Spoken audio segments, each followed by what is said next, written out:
集するのがすごいめんどくさい。編集せんでもいいでしょ。ダメですかね。一応、まあ、会話が全部入ってますね。焚き火動画にハゲとか入ってたり。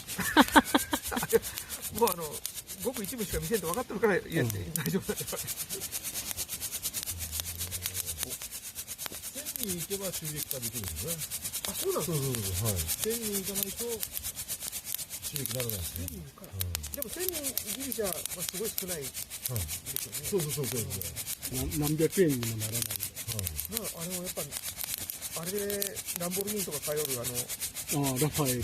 誰だっけ、あれとかヒカキンの兄さんの製品か。あれは本当にすごいんだろうね。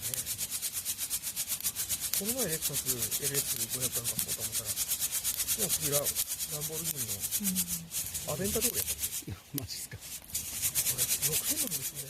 味が美味しかったです。はい。美味しかったです。そう。それが美味しくなかったら、多分なんかテレビ出ても2週間、2ヶ月、2年とか言われてるらしいですけど、そうですよ。